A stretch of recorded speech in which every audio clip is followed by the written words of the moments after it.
MgCl2 है अपने पास, फिर KNO3 है। हम एग्जाम्पल के लिए 2-4 और निकाल लेते हैं, ठीक है। फिर H2SO4 इतने निकाल लेते हैं, और ये भी निकाल लेते हैं एल्यूमिनियम क्लोराइड,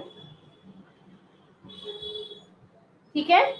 अब देखो यहाँ दिया है Mg का मास कितना दिया हुआ है 24, और Mg कितना है 1, तो 1 इंटू 24, Cl कितना है 2 है, 2 एटम्स है, और उसका मॉलिक्यूलर मास है 35.5, ठीक है। तो क्या हो जाएगा इसका 24 प्लस 71, 2 5 जा 35 इंटू 2 70 हो जाता है, 0.5 इंटू 2 1 हो जाता है 71, चाहे आप जैसे कैलकुलेशन कर लो 71। तो इसका आंसर हो जाएगा 70, 94, 95, ठीक है। तो ये हो गया MgCl2 का। अब है KNO3 का, तो K1 है, उसका एटॉमिक मास कितना दिया हुआ है 39, ठीक है 39, तो K1 है और इसका है 39, प्लस N है, N भी 1 है और इसका है 14, और O कितने हैं 3, और इसका कितना होता है 16, ठीक है। जब भी मैंने पूरा एक एक चीज लिखा था, अभी मैं डायरेक्ट लिख रही हूँ। K है 1 एटम इंटू इसका होता है 39 molecular mass, atomic mass. N 1 है, उसका मास कितना होता है एटॉमिक मास 14, तो 1 इंटू 14, प्लस O कितने हैं 3, तो 3 इंटू उसका एटॉमिक मास 16, ठीक है। अब इनको ऐड कर देना है 39 प्लस 14 प्लस 48, 16 3 जा 48, ठीक है। कितना आ जाएगा इसका 8 और 4 12 और 9 21, 2 2 4 6 6 7 और ये 10, 101, ठीक है। किसका KNO3 का, ठीक है 101, ठीक है। इसके बाद H2SO4, H कितना है इधर ले लेती है, H कितना है 2, इसका मॉलिक्यूलर मास है 1, प्लस S कितना है 1, इसका मॉलिक्यूलर मास है 32, एटॉमिक मास, हाँ मॉलिक्यूलर मास नहीं एटॉमिक मास, प्लस O कितने हैं 4, और ये कितना है इसका एटॉमिक मास 16, तो ये हो गया 2 प्लस 32 प्लस 16 4 सा 64, तो ये हो गया 4 2 6 2 8 8 और 6 और 3 9 98, ठीक है। H2SO4 का मॉलिक्यूलर मास कितना हो गया 98। देखो मॉलिक्यूलर मास का भी आगे जाकर बहुत यूज होने वाला है, इसलिए मॉलिक्यूलर मास क्या है और एटॉमिक मास क्या है ये आपको ध्यान रखना है, ठीक है। तो एटॉमिक मास मतलब सिंगल एटम का, सिंगल एलिमेंट का एटॉमिक मास, ठीक है। और मॉलिक्यूलर मतलब पूरा जो कंपाउंड बनता है ना उस पूरे का मास मतलब मॉलिक्यूलर मास। ये एक मॉलिक्यूल हो गया H2SO4 का, एक मॉलिक्यूल हो गया, ठीक है। तो उसका मॉलिक्यूलर मास, ठीक है। अब AlCl3, Al कितना है 1, और एल्यूमिनियम का कितना दिया हुआ है 27, और Cl कितने 3, और इसका होता है 35.5, ठीक है।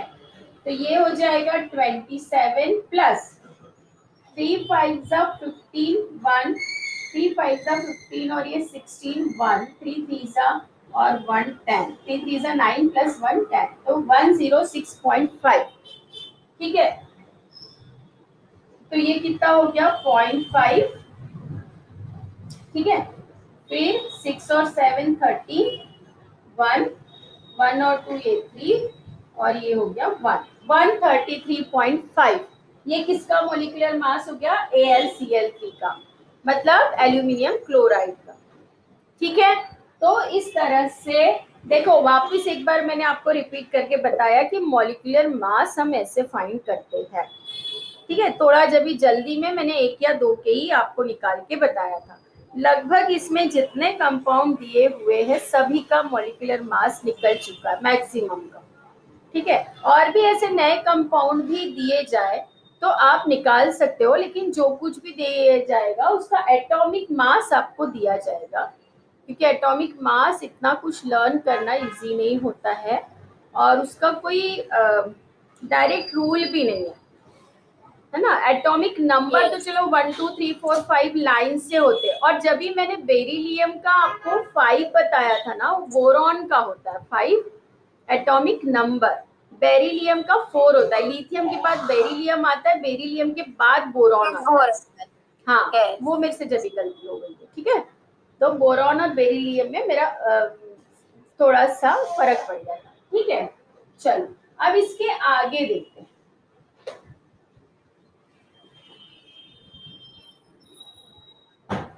अब हमें पढ़ना है मोल।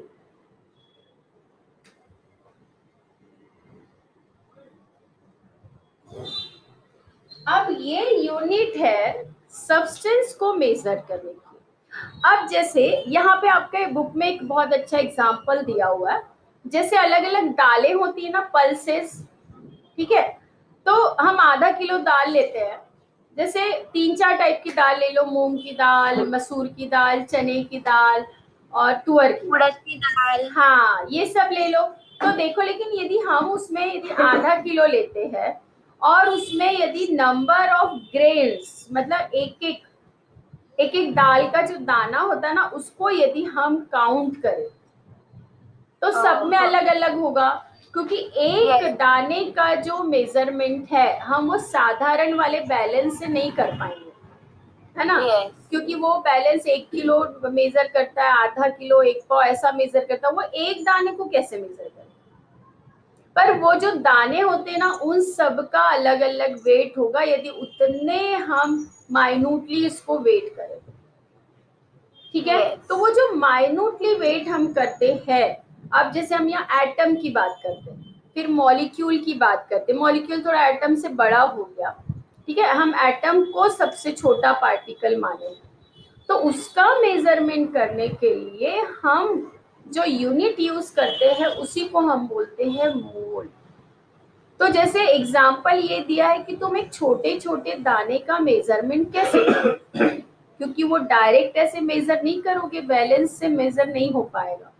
ठीक है, फिर अपने पास केमिकल बैलेंस भी आती है, तराजू बैलेंस यानी तराजू जिससे वेट नापते हैं ना, इतने किलो सब्जी इतने किलो चावल वाला जो होता है उसको बैलेंस बोलता है। आजकल इलेक्ट्रॉनिक आ गए, पहले ऐसे 2 साइड पल्ले होते थे और फिर वो बीच में एक कांटा होता था, जिस साइड ज्यादा होगा कांटा उस साइड जाता था, फिर उसको बैलेंस करते थे, है ना।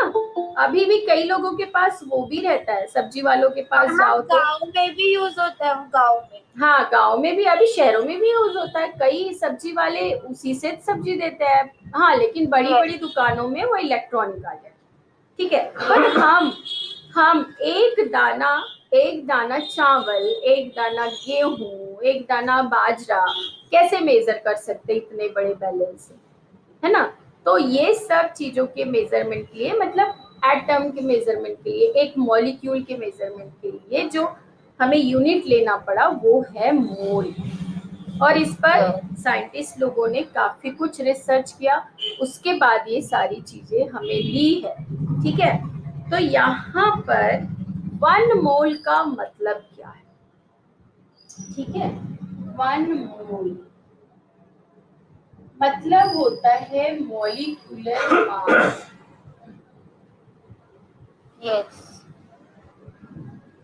अब जैसे मैंने बोला H2O, ठीक है, तो हम बोलेंगे H2O वाटर का मॉलिक्यूलर मास कितना हो रहा है 18, ठीक है। तो 18 gram is equal to 1 mole of water. समझ में आया? फिर CO2 कार्बन डाइऑक्साइड का कितना आया था हमारा 44, है ना। तो 44 ग्राम ये वाटर, हाँ 44 gram is 1 mole of carbon dioxide. समझा तुमको? अब समझ में आया मॉलिक्यूलर मास का इंपॉर्टेंस क्या है मेजरमेंट के लिए। 1 मोल इज इक्वल टू क्या होता है उसका मॉलिक्यूलर मास इन ग्राम। समझ में आया? एक मॉलिक्यूल का जो मॉलिक्यूलर मास है वो ग्राम में। अभी तक हम मॉलिक्यूलर मास सिर्फ क्या लिख रहे थे, सिर्फ ये नंबर लिख रहे थे और उसके आगे मैंने यूनिट लिख दिया था किसी किसी में, है ना। तो अब वही मॉलिक्यूलर मास ग्राम में, मतलब उस मॉलिक्यूल का वो क्या है 1 मोल है। हम और एग्जांपल यहाँ देखेंगे तो आपको समझ में आएगा। तो 1 मोल मतलब क्या है, 1 mole is that quantity. Last वाला पैराग्राफ देखो आपकी बुक में, 1 mole is that quantity of a substance whose mass in grams is equal in magnitude the molecular mass। ठीक है, ग्राम में उसका मॉलिक्यूलर मास मतलब उसके लिए 1 मोल हो गया। दैट सब्सटेंस इन डाल्टन, क्योंकि डाल्टन ने ये मोल की जो क्या बोलेंगे हाइपोथेसिस जो रखी मोल की, वो डाल्टन ने रखी है, इसलिए उसको डाल्टन यूनिट बोल दिया है। ठीक है। तो thus the molecular mass of oxygen is 32 unit। ठीक है, that means 32 gram oxygen is 1 मोल। अब यहाँ 32 क्यों आया मॉलिक्यूलर मास ऑफ ऑक्सीजन? तो तुमने मुझसे पूछा था ना मॉलिक्यूल और एटम में क्या फर्क है, तो एटम यानी सिर्फ O और मॉलिक्यूल मतलब O2। तो इसका मॉलिक्यूलर मास क्या हुआ ऑक्सीजन का 2 into 16 is equal to 32 ग्राम, 32। ठीक है, ये मॉलिक्यूलर मास। अब मोल में लिखना है तो 32 gram oxygen is equal to 1 mole of oxygen. समझा? ये है। तो मैंने वही कहा था मॉलिक्यूल मतलब जिस फॉर्म में रहते हैं। N2 के लिए क्या आ जाएगा 14 प्लस 14 28 ग्राम। नाइट्रोजन के लिए क्या आ जाएगा, क्योंकि N2 के फॉर्म में रहता है तो ये इसका क्या हो जाएगा, इसका होता है 14 इंटू 2 मतलब 28 ग्राम N2। इसका ये मॉलिक्यूलर मास हुआ ऑफ N2 लिखो, मॉलिक्यूलर मास है, ठीक है, is equal to 1 mole of nitrogen. Clear? ये होता है मोल। और यदि नंबर ऑफ मोल निकालना है, कभी कभी क्या होगा, जैसे यहाँ पे ऑक्सीजन का 32 ग्राम दे दिया और यदि बाद में ऐसा दे दिया कि 64 ग्राम ऑफ O2, ठीक है, तो इसका पहले हमको मोल फाइंड करने बोला, तो कैसे निकालोगे? 64 ग्राम O2 है तो 1 मोल यानी 32 ग्राम होता है, तो इसलिए 64 मतलब 2 मोल हो गए, मतलब इतने ग्राम में ऑक्सीजन के कितने हो गए 2 मोल। तो इसको अब हम फॉर्मूले के रूप में लिख सकते हैं। तो फॉर्मूले के रूप में हम कैसे लिखेंगे इसको, 2 मोल ऑफ, नहीं, number of moles is equal to, कैसे लिखेंगे हम, नंबर ऑफ मोल्स, किसी भी का नंबर ले सकते ना, किसी भी मतलब सब्सटेंस का, किसी भी मॉलिक्यूल का हम मोल निकालते हैं तो सिर्फ लिखेंगे number of mole is equal to क्या लिखेंगे, जो दिया हुआ है क्या, मॉलिक्यूलर मास इन ग्राम्स। ठीक है, या मास ऑफ सब्सटेंस इन ग्राम, जो भी हमको दिया हुआ है, जैसे अभी मैंने 64 दे दिया था आपको वो, ठीक है, तो क्या लिखेंगे, मास ऑफ सब्सटेंस इन ग्राम, क्योंकि ये हमें दिया हुआ है। और उसके नीचे क्या लिखेंगे, मॉलिक्यूलर मास, उसका मॉलिक्यूलर मास, ठीक है, मॉलिक्यूलर मास, तो उसका नंबर ऑफ मोल आ जाएगा। जैसे यहाँ पे कुछ है एग्जाम्पल, मैं एक दो देख लेती हूँ। जैसे देखो पेज नंबर 53 में, एवोगैड्रो नंबर बाद में देखते हैं, पहले उसके नीचे सबसे नीचे, how many molecules of water are there in 36 gram water. तो हम सिर्फ वाटर लेते हैं, वहां क्या लिया है, 36 ग्राम वाटर। अब पहले हम इसमें मोल निकालते हैं कितना है, इसमें कितने मोल है, तो नंबर ऑफ मोल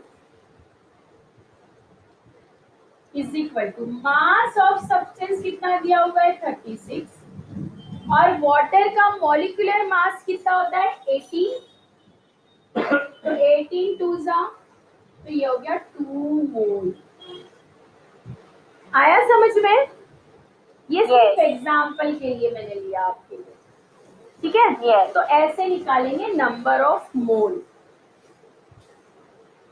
अब हम देखते हैं एवोगैड्रो नंबर, ठीक है, ये भी इंपॉर्टेंट है, मतलब कितने, एक मोल में कितने मॉलिक्यूल्स है। देखो मॉलिक्यूलर मास अलग हो गया, और 1 मोल में कितने मॉलिक्यूल्स है, थोड़ा सा कंफ्यूज करता है, लेकिन बहुत शांत दिमाग से सोचोगे तो आपको सब समझ में आता है, और ध्यान भी रहेगा अच्छे से, ठीक है। तो number of molecule in 1 mole is constant, क्या बोल रहे हैं हम, number of molecule in 1 mole is constant, ठीक है। क्या बोल रहे हैं, number of molecule in 1 mole is constant, ठीक है। और 1 मोल में चाहे वो कोई भी मॉलिक्यूल हो, H2SO4 का हो, हाइड्रोजन मतलब वाटर का हो, कार्बन डाइऑक्साइड का, जिसका भी 1 मोल होता है, उसमें जो मॉलिक्यूल्स होते हैं 1 मोल में, जो नंबर ऑफ मॉलिक्यूल्स है वो कांस्टेंट, और वो होते हैं 6.022 into 10 raised to power 23 molecules in 1 mole, इतना होता है। और इसी को बोलते हैं एवोगैड्रो नंबर, क्योंकि ये एवोगैड्रो इटालियन साइंटिस्ट थे, उन्होंने ये बताया था, इसलिए उनके नाम पर, उनके ऑनर के लिए इस नंबर को ही एवोगैड्रो नंबर बोला है।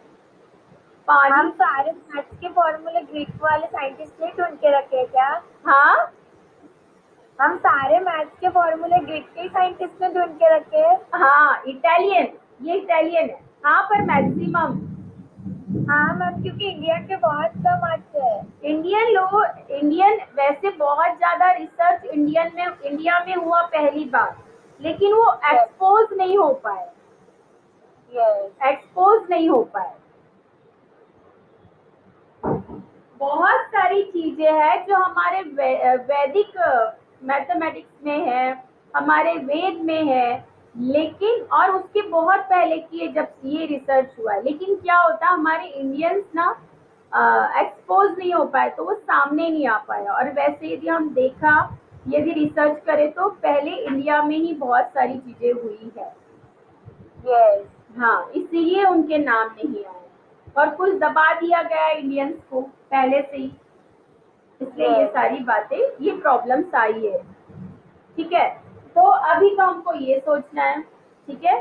तो इतने मॉलिक्यूल्स होते हैं 1 मोल में। अब आपको मैंने बोला इसके पहले क्या लिया था, 36 ग्राम वाटर, है ना, 36 ग्राम वाटर। इसमें मुझे मॉलिक्यूल्स फाइंड करने की कितने हैं, क्या फाइंड करना है, मॉलिक्यूल्स फाइंड करना है। तो पहले मैं क्या निकालूंगी कि 36 ग्राम वाटर में मोल कितने, जो हमने पहले फॉर्मूला यूज किया था वो फॉर्मूले से पहले हम निकालेंगे मोल। तो 36 ग्राम में हमने कितना मोल निकाला था, 2 मोल वाटर है, ठीक है ना। कितना निकाला था हमने, क्या निकालो, number of moles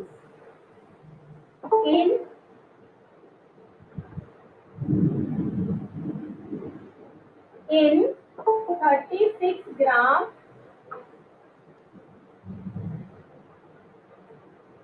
water is equal to कितना आ जाएगा, मॉलिक्यूलर मास ऑफ सब्सटेंस कितना दिया हुआ है 36। मैं पूरा अभी वापस फॉर्मूला नहीं लिख रही हूँ। फिर मॉलिक्यूलर मास ऑफ वाटर मतलब 18, मतलब ये हो गया 2 मोल, ठीक है। अब देखो 1 मोल में, इन 1 मोल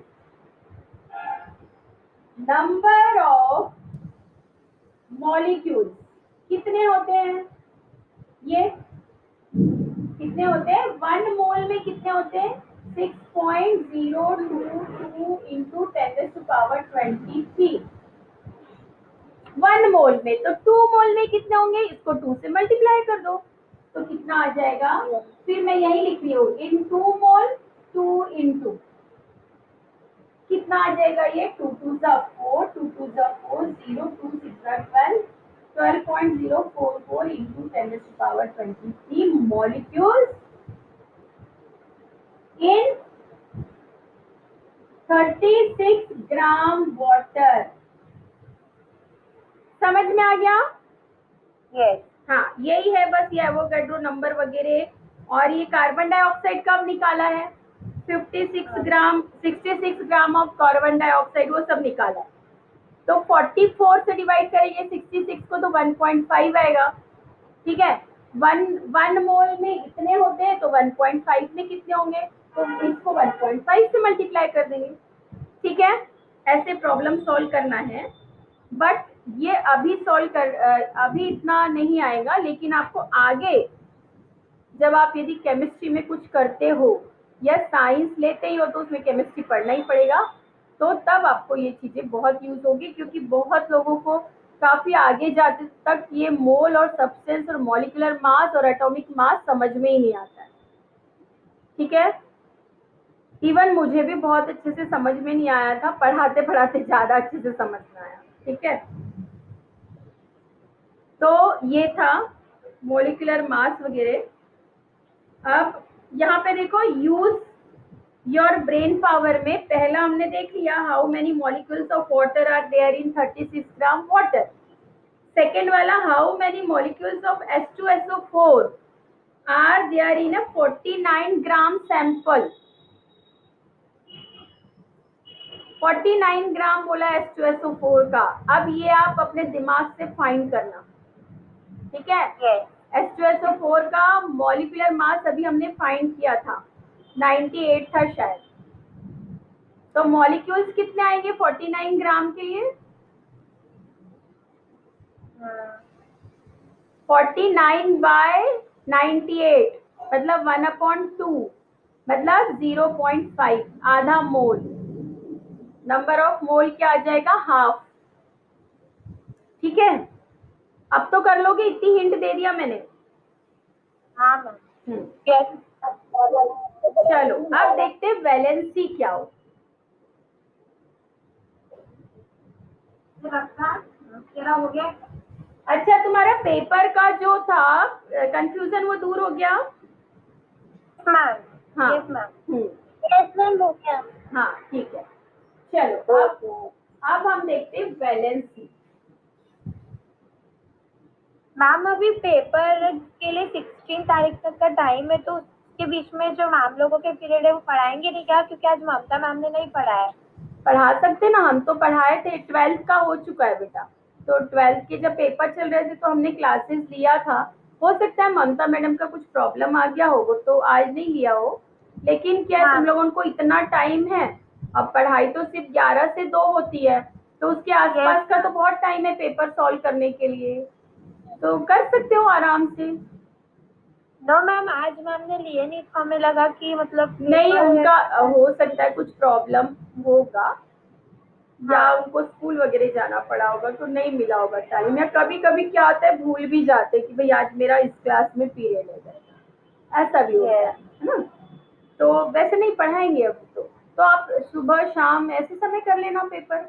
और इसलिए मैं बोल यस। रही हूँ साइंस 1 का कल के बाद करना, क्योंकि कल अपना हो हाँ जाएगा ये चैप्टर कंप्लीट, ठीक है। मैम, मतलब पेपर कभी भी बैठ के कर सकते हैं। हाँ ना बेटा, कभी भी कर सकते हो। अब ये समय ऐसा है कि हम तुम्हारा, पर देखो तुम अपनी ऑनेस्टी अपने साथ रखना, ठीक है, क्योंकि आप जितने अच्छे से ऑनेस्टी से करोगे वो आपके फ्यूचर में काम आएगा। मैम क्योंकि ये 9th 10th है, अगर हम चीटिंग भी करेंगे तो हमें वो समझेगा नहीं, तो हम कैसे, मतलब टेस्ट में भी यही आएगा ना, इसी पे बेस के साथ। हाँ, इस पे बेस नहीं बेटा, ये बेस तो देखो, हम जो कुछ पढ़ते जाते हैं ना बहुत आगे तक का बेस है ये। और साइंस यस तो मैम। बहुत ज्यादा, साइंस और मैथ्स तो बहुत आपको काम आता है। और ये चीजें जब तक यस समझोगे नहीं ना, आप रट्टा मारोगे तो बहुत आगे नहीं पहुंच पाओगे। आप मोबाइल नहीं देख रही क्लास है। आप यदि रट्टा मारोगे साइंस तो और मैथ्स में, खड़ी थी, हाथ छोड़ दिया और गिर गई। किसका ये, क्या ये माइक ऑन है, ऑफ करो। हाँ, देखो साइंस और मैथ्स ऐसे सब्जेक्ट है जब तक समझोगे नहीं तो आप आगे नहीं पहुंचोगे। यदि आप रट्टा मारोगे साइंस और मैथ्स में तो बहुत आगे नहीं पहुंच पाओगे, हद से 10th क्लियर कर पाओगे। और 11 12 जैसे तैसे ले भी लिया साइंस तो तुम ना सक्सेस नहीं हो पाओगे। इसलिए साइंस और मैथ्स अभी से समझने की कोशिश करो, रट्टा नहीं मारना।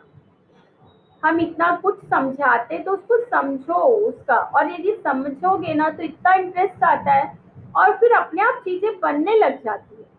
हमको खुद ब खुद आगे मतलब समझ में आने लग जाता है, तो हम खुद ब खुद लिखते जाते हैं। हमको भी खुद समझ में नहीं आता कि हम कैसे ये लिख पा रहे इतना कुछ पेपर में, और सब होते जाता है क्योंकि समझ लिया है तो। और रट्टा मारोगे तो एक लाइन भूले मतलब सब भूल जाते हैं, यस ठीक है। इसलिए समझो, मतलब अंडरस्टैंडिंग होनी चाहिए साइंस और मैथ्स के लिए, ठीक है। अब हम देखते हैं वैलेंसी।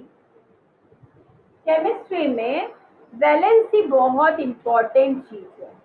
मतलब वैलेंसी का मतलब है capacity of any element to combine other element, ठीक है। मतलब वो दूसरे एलिमेंट के साथ किस तरह से कंबाइन होकर कंपाउंड बनाएगा, वो उसकी कैपेसिटी पर डिपेंड करता है। और वही कैपेसिटी उसकी वैलेंसी कहलाती है, ठीक है। जैसे हाइड्रोजन के पास एक ही इलेक्ट्रॉन है, ठीक है। फिर मैं ले लेती हूँ, ये एक दे सकता है, और कुछ ऐसा जिसके लास्ट वाले ऑर्बिट में 7 इलेक्ट्रॉन है। तो जैसे क्लोराइड ले लेते हैं हम, H का होता है 1 एटॉमिक नंबर, और क्लोराइड का होता है, क्लोरीन का होता है 17। तो फर्स्ट में आ जाएगा 2 8 और 7, तो लास्ट में है 7, ठीक है। तो दो चीजें होती है, यदि जिसके पास एक दो इलेक्ट्रॉन है तो वो बोलेगा मैं दे देता हूँ, क्योंकि एक दो है, क्योंकि उसको उसको पूरा कंप्लीट ऑर्बिट करने के लिए हाइड्रोजन को एक और चाहिए, ठीक है। पर उसको कौन एक देगा, ठीक है। अब क्लोरीन के पास 2 ये है, यहाँ पर 8 है, और इसमें 7 है,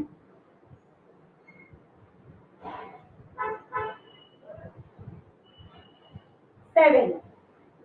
तो अब ये देखो, और कभी भी ऑर्बिट कंप्लीट होता है ना, जैसे 2 पर कंप्लीट होता है पहला ऑर्बिट, सेकेंड 8 पर, थर्ड 8 पर भी कंप्लीट होता है, 18 पर भी हो सकता है, फोर्थ 18 पर भी हो सकता है, मतलब 8 पे भी कंप्लीट होता है।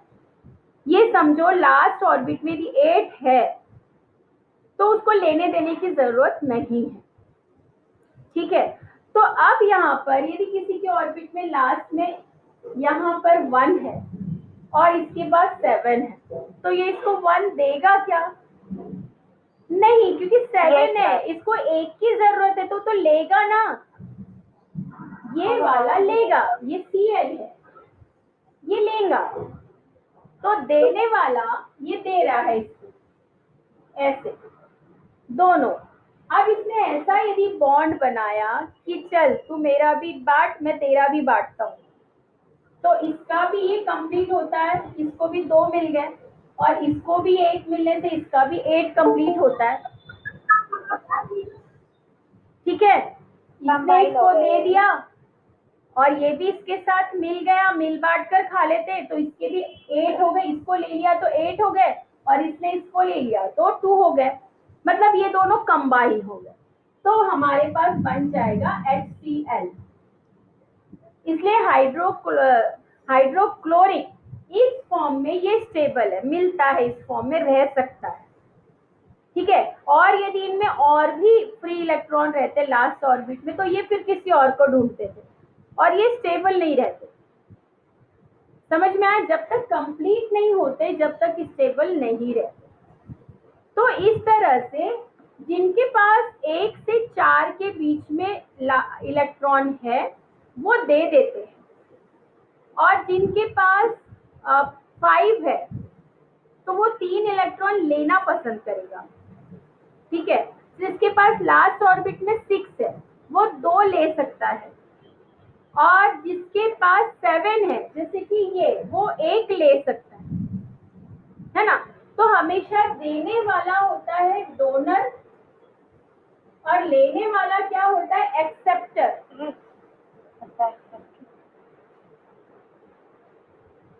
तो जो डोनर होता है वो हमेशा पॉजिटिव कहलाता है।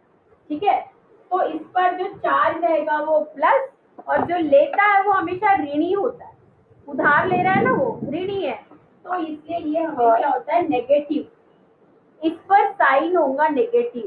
तो H पर हमेशा साइन होता है प्लस, और Cl पर होता है नेगेटिव, तुम देखोगे आगे। ठीक है, तो इनको रेडिकल्स भी बोलते हैं। तो मतलब ये होता है कैटायन कहलाते हैं, पॉजिटिव मतलब कैटायन, नेगेटिव मतलब एनायन। ठीक है, कैटायन मतलब पॉजिटिव, एन आयन, एन यानी नेगेटिव, एन एन, वैसे इसका ये होता है, लेकिन हमको ध्यान रखने के लिए एन मतलब नेगेटिव मतलब माइनस, एनायन नेगेटिव और कैटायन पॉजिटिव, तो इनको पॉजिटिव रेडिकल, नेगेटिव रेडिकल भी बोल सकते हैं। और जो पॉजिटिव होते हैं उनको बेसिक रेडिकल्स भी बोलते हैं, जो नेगेटिव होते हैं वो ही एसिडिक प्रॉपर्टी बताते हैं, इसलिए इसको एसिडिक रेडिकल ही बोलते हैं। ठीक है, तो पहले तो हम देख रहे थे वैलेंसी, तो अब देखो हमने क्या बोला था, कैपेसिटी ऑफ एन वाला नहीं समझा। हाँ अब आपने जो एन बोला नहीं, वो इसका स्पेलिंग एनायन का स्पेलिंग है ये, समझ में आया? वैसे स्पेलिंग है ये, और कैटायन की है CAT, है ना, कैटायन, लेकिन ये पॉजिटिव है, ये नेगेटिव है, एनायन से नेगेटिव का रिलेशन कुछ नहीं है। मैं आपको याद रखने के लिए बोल रही हूँ कि एन, ये एनायन इसकी स्पेलिंग है, लेकिन अपने को इससे याद रखना है एन यानी नेगेटिव, इसलिए इस पर नेगेटिव। तुमको एक टेक्निक बता रही हूँ मैं याद रखने की, समझ में आया? तो मैं बता रही थी वैलेंसी, और वैलेंसी मैंने क्या बोला था कि capacity of element to combine the other element. ठीक है, तो इसकी कैपेसिटी क्या थी? इसकी कैपेसिटी क्या थी? 1 इलेक्ट्रॉन देने की, इसकी कैपेसिटी क्या थी, एक इलेक्ट्रॉन लेने की, तो इसकी वैलेंसी हो गई 1 हाइड्रोजन की, पर कैसे, +1। इसकी वैलेंसी कैसे लिखोगे, हाइड्रोजन की वैलेंसी +1, और ये किसकी, हाइड्रोजन की, और क्लोरीन की वैलेंसी क्या लिखोगे, -1। तो वैलेंसी में प्लस और माइनस लिखना है, उससे आपको समझ में आएगा। यदि +2 है, इसका मतलब क्या है, दिमाग में तुरंत आ जाना चाहिए कि उसने 2 इलेक्ट्रॉन किसी को दिया। और यदि -2 है तो आपके दिमाग में आ जाना चाहिए 2 इलेक्ट्रॉन्स लिया। 2 इलेक्ट्रॉन लिया। जैसे ऑक्सीजन की हम बात करते हैं,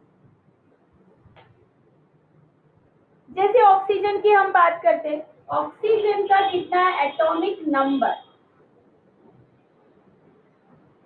ऑक्सीजन का कितना है 8। ठीक है, तो इसका कैसे बनेगा इलेक्ट्रॉनिक कॉन्फ़िगरेशन, पहले में 2 और बच कितने जाते हैं, 6। ठीक है, अब इसको 8 करने के लिए क्या चाहिए, 2 चाहिए। ठीक है, तो ऑक्सीजन का जो वैलेंसी है वो कितनी है, -2। तो ऐसे भी लिखते हैं, ऑक्सीजन पर -2, जो इस तरह सफिक्स में लिखी हुई रहती है ना नंबर्स, वो उसकी वैलेंसी होती है। ठीक है, तो इससे समझ में आ रहा है कि -2 मतलब उसने 2 इलेक्ट्रॉन, उसको हमेशा 2 इलेक्ट्रॉन चाहिए, हमेशा उसको 2 इलेक्ट्रॉन चाहिए, चाहे वो कोई भी हो। चाहे सोडियम ले ले, सोडियम के लास्ट ऑर्बिट में एक ही इलेक्ट्रॉन होता है, तो यदि उसको सोडियम से कंबाइन होना है तो इसको 2 सोडियम लगेंगे, इसका एक इधर एक से जोड़ लेगा और इधर का एक दूसरे एक और सोडियम से जोड़ लेगा, तो इसको इधर से भी एक मिल गया, इधर से भी एक, तो सोडियम ने एक दे दिया, इधर के सोडियम ने भी एक दे दिया, और ऑक्सीजन को 2 इलेक्ट्रॉन मिल गए। तो ये बन जाएगा अपना कंपाउंड Na2O। Na2 मतलब सोडियम 2 है, ऑक्सीजन 1 है। और इससे भी वैलेंसी, ये जो कंपाउंड बनते ना, इससे भी हम वैलेंसी पहचान सकते हैं। इस नंबर, ये वाले, जैसे कभी भी कंपाउंड में दो मॉलिक्यूल जुड़े होते हैं, ठीक है, 2 अलग अलग टाइप के, जैसे यहाँ पर ऑक्सीजन है या और यहाँ सोडियम, सोडियम यहाँ कितने हैं 2, ऑक्सीजन कितना है 1। तो ऑक्सीजन जितना है वो Na की वैलेंसी हो गई। ऐसे आप डायगोनल ड्रॉ करो तो ये वैलेंसी किसकी है, सोडियम की, और ये वैलेंसी किसकी है, ऑक्सीजन। समझ में आया, ऐसे भी आप पहचान सकते हो वैलेंसी कंपाउंड देखकर। ठीक है, अभी और आगे देखेंगे, ये वाली चीज और देखेंगे, एकदम कंफ्यूज मत हो, ये मैं और अच्छे से समझाऊं। ठीक है, तो किस तरह से एक एलिमेंट दिया जाता है, एक इलेक्ट्रॉन दिया जाता है, 2 इलेक्ट्रॉन दिए जाते हैं।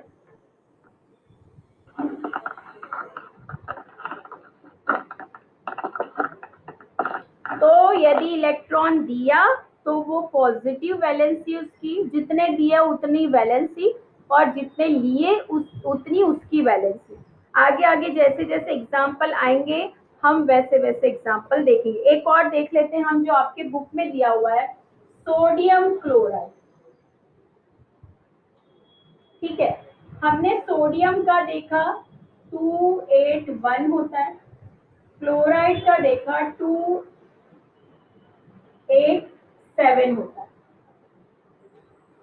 अब ये 1 है तो ये क्लोराइड उसको पूरे 7 नहीं दे सकता, लेकिन सोडियम इसको 1 दे सकता है। ठीक है, तो जब ये इस फॉर्म में आएंगे तब सोडियम के पास बच जाएगा 28 और क्लोरीन के पास हो जाएगा 2। मैम अब तो वीडियो अटक गया। अटका हुआ है? हाँ मैम, बेटा आवाज क्लियर है, बस वीडियो नहीं आ रहा। लेकिन यहाँ तो सब वैसा ही है, आपके फोन में एक बार चेक करो। मैम आ रहा है वीडियो। हाँ बेटा, आपका फोन चेक करो, आपका नेट आ रहा है कि नहीं? हाँ मैं बिजी नहीं हो रहा।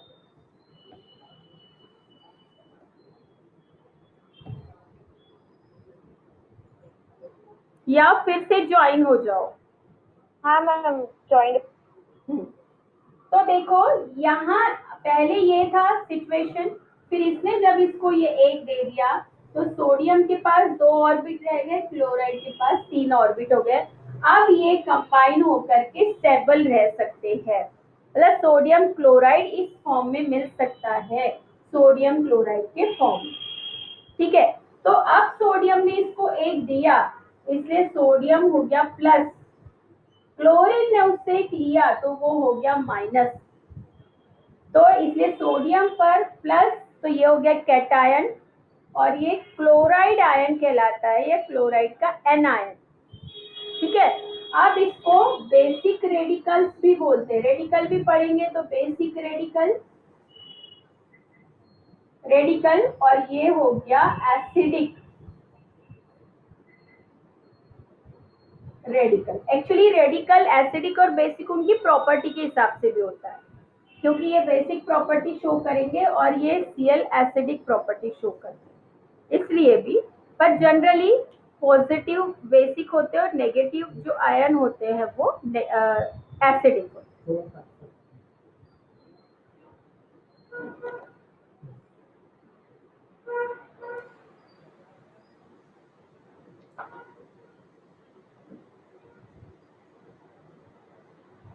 अब एक और चीज है बेटा, वेरिएबल वैलेंसी। देखो तुम्हारे बुक में चार्ट दिया हुआ है, दिख रहा है क्या चार्ट आपकी बुक में, पेज नंबर 54 पे है ना। कंप्लीट द फॉलोइंग चार्ट बोल रहा है, हाइड्रोजन 111, एटॉमिक नंबर 1 है, इलेक्ट्रॉनिक कॉन्फ़िगरेशन 1 आएगा, वैलेंसी उसकी 1 होंगी।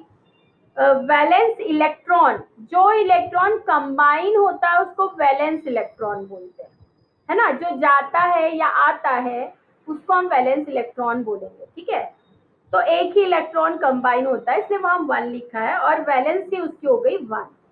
सेकेंड लिखा है हीलियम, हीलियम में एक ही ऑर्बिट है और उसमें 2 इलेक्ट्रॉन है, क्योंकि हीलियम का जो एटॉमिक नंबर है वो 2 होता है, तो वो एक ही ऑर्बिट करेगा हीलियम, और उस ऑर्बिट में 2 होंगे, तो मतलब कंप्लीट है उसका ऑर्बिट, तो उसका ना तो इलेक्ट्रॉन लेने की जरूरत है ना देने की, इसलिए हीलियम इसी फॉर्म में स्टेबल है।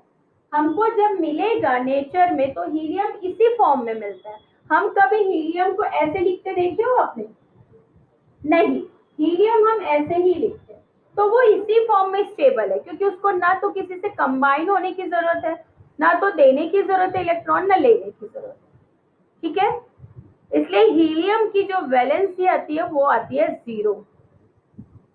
लिथियम, लिथियम का एटॉमिक नंबर है 3, ये जो ब्लैंक स्पेस है वहां आएगा 3, इलेक्ट्रॉनिक कॉन्फ़िगरेशन हो गया 2 एंड 1, और उसका कंबाइनिंग जो इलेक्ट्रॉन है वैलेंस इलेक्ट्रॉन वो क्या हो जाएगा 1, और उसकी वैलेंसी भी क्या हो जाएगी 1।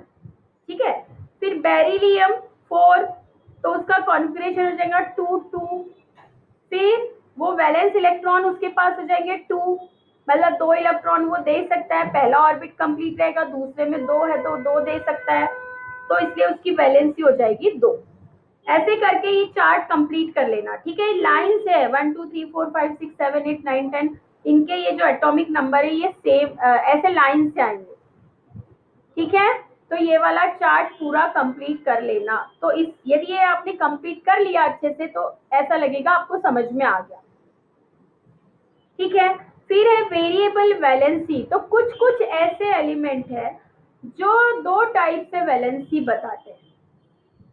ठीक है, मतलब जरूरत के हिसाब से किसी के साथ कैसे कंबाइन होना है, वैसे यहाँ पे 3 ही एलिमेंट दिया है, कॉपर, मर्क्यूरी और आयरन।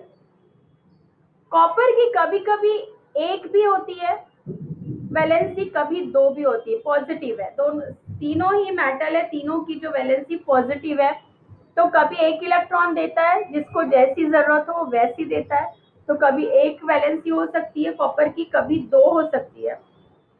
जब उसकी वैलेंसी 1 होती तो क्यूप्रस बोलते हैं, और जब उसकी वैलेंसी 2 होती तो क्यूप्रिक बोलते हैं।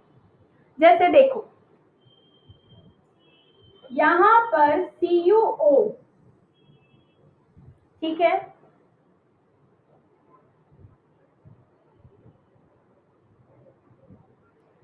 मतलब यहाँ वैलेंसी आपको कितनी दिख रही है, इसको ऑक्सीजन को 2 की जरूरत थी और इसने इसको दो ही इलेक्ट्रॉन दिया होगा, तो यहाँ इसकी वैलेंसी कितनी हो गई, 2 +2 हो गई, ठीक है, क्योंकि इसकी -2 है इसलिए इसकी +2 होगी।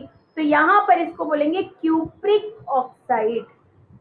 क्या बोलोगे, CuO को क्यूप्रिक, Cu बोला है ना, हाँ, CuPric क्यूप्रिक ऑक्साइड। लेकिन Cu2O,